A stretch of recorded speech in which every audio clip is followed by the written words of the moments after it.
बिस्मिल्लाहिर्रहमानिर्रहीम, अस्सलामुअलैकुम। मैं हूँ फ़हीम अख्तर।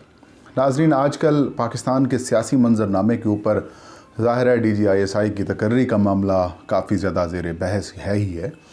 लेकिन कल एक ऐसा वाक़या पेश आया कि उससे एक बार फिर मुस्लिम लीग नून की तरफ जो लोगों का जो रुख है वो हो चुका है।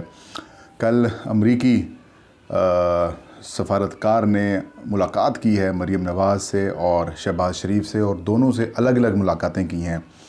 इस मुलाकात के बाद ये तासुर बड़ा मजबूत हो गया है कि मुस्लिम लीग नून दो हिस्सों में ना सिर्फ तकसीम है बल्कि अमेरिका ने भी अब उसकी को एक्सेप्ट कर लिया है या फिर तस्लीम कर लिया है। इसका क्या इम्पैक्ट हो सकता है और क्यों मुलाकातें अलग अलग हुई हैं? क्या अमरीकी सफारतकार की ख्वाहिश पे हुई हैं या फिर मुस्लिम लीग नून ने की हैं? शहबाज शरीफ के साथ लोग क्यों नहीं मौजूद थे और मरीम नवाज़ के साथ लोग मौजूद थे? तो ये इसकी क्या वजह है? नैब सदर हैं, वो सदर हैं। मतलब ये कि पार्टी अभी भी मरीम नवाज़ चला रही हैं, नवाज़ शरीफ चला रहे हैं, शहबाज शरीफ कागज़ी सदर हैं। ये एक तासुर उभर रहा है, इसके ऊपर डिस्कस करेंगे। और साथ में वज़ीर ख़ज़ाना शौकत तरीन, जिनका की मुद्दत जो है वो ख़त्म हो चुकी है बतौर वफाकी वज़ीर, और हुकूमत की जो कानूनी टीम थी उनसे इतनी गलती हुई कि अब इनको इंतज़ार करना पड़ेगा दोबारा वफाकी वज़ीर बनने का, और उनके वफाकी वज़ीर ना होने से क्या इम्पैक्ट होगा वो आज हम आपको बताएंगे। सबसे पहले DGISI की तकर्री को लेकर काफ़ी ज़्यादा बहस और तबसरे किए जा रहे हैं, टॉक शोज़ हो रहे हैं, कॉलम्स लिखे जा रहे हैं, ख़बरें आ रही हैं, तबसरे तज्ज़िये किए जा रहे हैं, लेकिन अभी तक तैनाती नहीं हो सकी या फिर नोटिफिकेशन नहीं हो सका। लेकिन हुकूमत और अफवाज पाकिस्तान के दरमियान इस बात के ऊपर इत्तफ़ाक़ है कि प्रोसेस मुकम्मल होकर जो तकर्री होनी है वो की जाएगी, और इम्कान यही ज़ाहिर किया जा रहा है कि जनरल नदीम अंजुम जो हैं वो नए DGISI जो हैं वो तैनात हो जाएंगे। कि कब होते हैं ये प्राइम मिनिस्टर इमरान खान के ऊपर डिपेंड करता है कि वो अपना प्रोसेस कब कंप्लीट करते हैं और कब DGISI की अपॉइंटमेंट करते हैं। लेकिन एक बात तो क्लियर है, ISI जो है वो अफवाज पाकिस्तान का इदारा नहीं है। ISI एक सिविलियन इदारा है जिसके सरबराह वज़ीर आज़म इमरान खान होते हैं, या जो भी सरबराह इनको लगाया जाता है, DG लगाया जाता है, वो प्राइम मिनिस्टर ऑफ पाकिस्तान की अपॉइंटमेंट से होता है। और इसके अंदर अगर कोई ऑफिसर बाहर से आते हैं तो वो भी प्राइम मिनिस्टर के अप्रूवल से होते हैं, और कोई जाते हैं तो भी प्राइम मिनिस्टर के अप्रूवल से होते हैं। जो कन्फ्यूजन पैदा हुई है वो यहाँ पे हुई है कि आर्मी चीफ़ और वज़ीर आज़म के दरमियान कोई मशावरत होती है, और मशावरत में यही बात होता है कि प्रोसीजर फॉलो किया जाएगा, लेकिन बाद में ISPR की जानिब से इसका जो ऐलान किया जाता है उसके बाद से मामला काफ़ी बिगड़े। बहरहाल अब काफ़ी हद तक सिचुएशन कूल डाउन हो चुकी है, प्रोसेस जारी है, और नई अपॉइंटमेंट भी हुकूमत के मुताबिक जल्द हो जाएगी। अब बात करते हैं, ये तो होगी बात DGISI वाली। इसके साथ ही जुड़ी आपके तो इल्म में ही है, हर ज़बान ज़द-ए-आम बात है कि मरीम नवाज़ जो हैं वो शहबाज शरीफ को, जो उनके चचा हैं, उनको एज सच अहमियत नहीं देती, या उनके बयानिए को वो अहमियत नहीं देती जो अपने वालिद को देती हैं। हालांकि वो पार्टी के सदर हैं। शहबाज शरीफ ऑफिशियली जो इलेक्शन कमीशन ऑफ पाकिस्तान में मुस्लिम लीग नून इनलिस्ट है, उस इनलिस्टमेंट के मुताबिक जो president of the Pakistan Muslim League Nawaz हैं वो शहबाज शरीफ हैं। मरीम नवाज़ नायब सदर हैं, और लेकिन पॉलिटिकली देखें या पार्टी के अंदर असर व रसूख देखें तो वो मरीम नवाज़ का शहबाज शरीफ की निस्बत ज़्यादा है। जो बयानिया मरीम नवाज़ देती हैं वो बयानिया पार्टी के दीगर जो रहनुमा हैं वो उसे अडॉप्ट करते हैं। शहबाज शरीफ को अलग थलग किया जाता है। बज़ाहिर वो सदर हैं, अपोजिशन लीडर हैं, लेकिन बात मरीम नवाज़ की मानी जाती है। अरकान कौमी असम्बली हूँ या फिर पार्टी वर्कर्स हूँ, वो मरीम नवाज़ की बात को ज़्यादा अहमियत देते हैं। शहबाज शरीफ को ये समझते हैं कि वो डील्स करते हैं। अब नवाज़ शरीफ हो या फिर मरीम नवाज़, ये दोनों एक पेज के ऊपर हैं, और कई मौक़ों के ऊपर पाकिस्तान के अंदर, कई मौक़ों के ऊपर पाकिस्तान के सियासी मामलात के ऊपर मरीम नवाज़ और शहबाज शरीफ के दरमियान जो नज़रियाती इख्तलाफात हैं वो खुल कर सामने आए हैं। लेकिन हमेशा ही मुस्लिम लीग नून की जानिब से कहा जाता है कि सब पार्टी के अरकान एक पेज के ऊपर हैं, लेकिन मामला एक पेज के ऊपर नहीं है। इसका अमली मुज़ाहरा कल लाहौर में दो मुलाकातों से हुआ। पहली मुलाकात मरीम नवाज़ से हुई। अमेरिका की जो ख़ातून है सफारतकार, उन्होंने जो है वो मुलाकात की है मरीम नवाज़ से जाती उम्रा में, और फिर उसके बाद मुलाकात हुई है शहबाज शरीफ से उनकी, वो भी मॉडल टाउन में। और इस मुलाकात की हैरानकुन चीज़ बात यह है कि जब मरीम नवाज़ से मुलाकात हुई अमरीकी सफारतकार की, तो उसमें वो जो हैं वो उनके साथ पार्टी के दीगर रहनुमा मौजूद थे, जिनमें परवेज़ रशीद थे, जिनमें मरियम औरंगज़ेब जो कि पार्टी की तर्जमान हैं, तारिक फ़ातमी हूँ, और सीनियर नायब सदर जो हैं Shahid Khaqan Abbasi former prime minister of Pakistan भी हैं।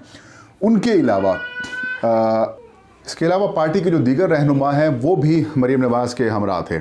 इस मुलाकात में जो है वो ओवरऑल ख़ित्ते की सूरत हाल, पाक अमरीका ताल्लुकात को डिस्कस किया गया, पाकिस्तान की सियासी सूरत हाल हो या फिर अफ़गानिस्तान में इस वक्त जो क्राइसिस के मामलात हैं इसके ऊपर भी बातचीत की गई। जो प्रेस रिलीज़ जारी हुई उसमें कहा गया कि मरियम नवाज़ ने कहा कि हमारा कोई अफ़गानिस्तान में बराह रास्त असर रसूख तो नहीं है, लेकिन हमारी पॉलिसी यही है कि हमने अफ़गानिस्तान के मामलात में मुदाखलत नहीं करनी, लेकिन वहाँ पर अमन आना चाहिए। हम अमन चाहते हैं, ख़वातीन हों, बच्चे हों या बूढ़े हों, उनके हकूक़ उन्हें मिलने चाहिए। और इस बात के ऊपर भी इत्तफ़ाक़ किया गया कि जो इंसानी हकूक़ हैं वहाँ पर वो बहाल होने चाहिए। और इस मुलाकात के बाद जब मुलाकात हुई शहबाज शरीफ साहब से इन खातून की, तो उस मुलाकात में हैरानकुन तौर पर पार्टी का कोई रहनुमा मौजूद नहीं था। पार्टी के सेक्रेटरी जनरल हैं एहसन इकबाल, वो भी नहीं थे। पार्टी के नायब सदर हैं शाहिद खकान अब्बासी, वो भी नहीं थे। इसी तरह जो दीगर जो रहनुमा हैं, कोई मुस्लिम लीग का रहनुमा नहीं था।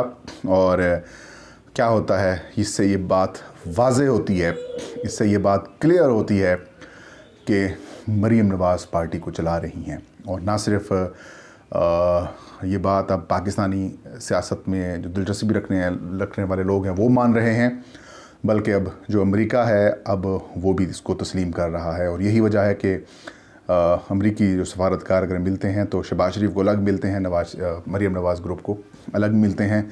तो इससे आप अंदाज़ा लगा लें कि मुस्लिम लीग नून के अंदर किस हद तक डिफरेंसेस हैं। लेकिन ये पाकिस्तान में कुछ सियासी जो लोग हैं, जो तज्ज़िया निगार हैं, वो ये कहते हैं कि मुस्लिम लीग नून की ये शुरू से पॉलिसी रही है। शहबाज शरीफ साहब जो हैं वो मिलिट्री के साथ बातचीत करते हैं और नवाज़ शरीफ जो हैं वो मिलिट्री को आंखें दिखाते हैं, लेकिन जब मामला ठीक हो जाते हैं, जब तक इनके पास इक़्तिदार रहता है, तो फिर मामला ठीक हो जाते हैं। बहरहाल देखते हैं फ्यूचर में इस तरह क्या होता है। लेकिन फ़िलहाल अमेरिका ने भी मान लिया कि यार मुस्लिम लीग नून दो धड़ों में तकसीम है और ये हकीकत पे मबनी है। दूसरी खबर जो अहम है, वज़ीर ख़ज़ाना शौकत तरीन जो हैं वो वफाकी वज़ीर नहीं रहे। ज़ाहिर है आज या फिर कल उनका आखिरी दिन है और वज़ीर ख़ज़ाना शौकत तरीन जो हैं वो मुशीर के तौर पर आएंगे, वो अपनी ज़िम्मेदारियां संभालेंगे, क्योंकि कानून और आइन के मुताबिक अगर कोई नॉन इलेक्टेड शख्स को prime minister of Pakistan federal minister बनाते हैं तो उनकी मुद्दत 6 मंथ के लिए, यानी कि सिर्फ 6 माह के लिए होगी। इस दौरान अगर वो पार्लियामेंट के रुकन बन जाते हैं तो फिर वो वफाकी वज़ीर रहेंगे। अगर वो पार्लियामेंट के रुकन नहीं बन पाते तो फिर वो दोबारा वफाकी वज़ीर नहीं बन सकते।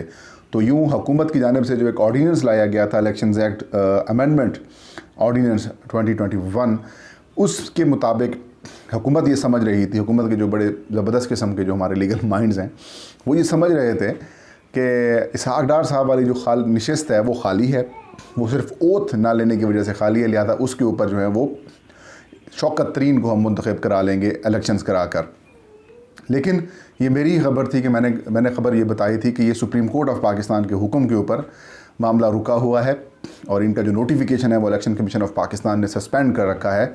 जब तक वो नोटिफिकेशन जो है नहीं होता तब तक उस सीट का या फिर उस ऑर्डिनेंस का इतलाक़ नहीं हो पाएगा। हुकूमत को ये बाद में समझ आई, पहले बड़े बड़े दावे भी कराए गए इनके लीगल माइंड्स जो हमारे लीगल एक्सपर्ट्स हैं गवर्नमेंट के, उनकी तरफ से, और बाद में फिर अटॉर्नी जनरल ऑफ पाकिस्तान ने जब ये मामला देखा, उनकी नोटिस में जब मामला लाया गया तो उन्होंने फिर वज़ीर आज़म से रब्ता किया और फिर ये फ़ैसला किया गया कि अब इस सारे मामले के ऊपर सुप्रीम कोर्ट ऑफ पाकिस्तान से रुजू किया जाता है, क्योंकि 3.5 साल के करीब अरसा होने वाला है ये नशिस्त जो है वो खाली पड़ी हुई है इन टर्म्स ऑफ कि नोटिफिकेशन सुप्रीम कोर्ट के हुक्म के ऊपर रुका हुआ है।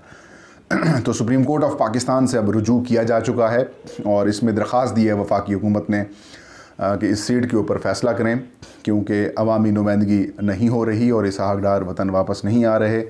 और सुप्रीम कोर्ट ऑफ पाकिस्तान में इसहाक डार के नॉमिनेशन पेपर्स चैलेंज किए गए थे, फिर सुप्रीम कोर्ट ऑफ पाकिस्तान ने इनको तलब किया था इसहाक डार को, वो आए नहीं थे। तो चीफ़ जस्टिस उस वक्त के जो साकिब निसार साहब थे, उन्होंने उनका नोटिफिकेशन जो है वो मुअत्तल करा दिया था और यूँ सीट ताहाल हैंग है। अब सुप्रीम कोर्ट ऑफ पाकिस्तान पता नहीं इसके ऊपर कब केस की समाअत करती, लेकिन तब तक जनाब वज़ीर ख़ज़ाना शौकत तरीन इस सीट के ऊपर नहीं मुंतखब हो सके और अब हुकूमत इनको खैबर पख्तूनख्वा से सोच रही है किसी सेनेटर से इस्तीफ़ा लेकर उनको वहाँ से सेनेटर मुंतखब करा लें, ताकि जब तक गवर्नमेंट है तब तक ये फेडरल मिनिस्टर के तौर पर काम करते रहें। अब बहरहाल हुकूमत के जो कानूनी मुशीर हैं वज़ीर आज़म साहब के, उनसे भी बड़ी भूल हुई है।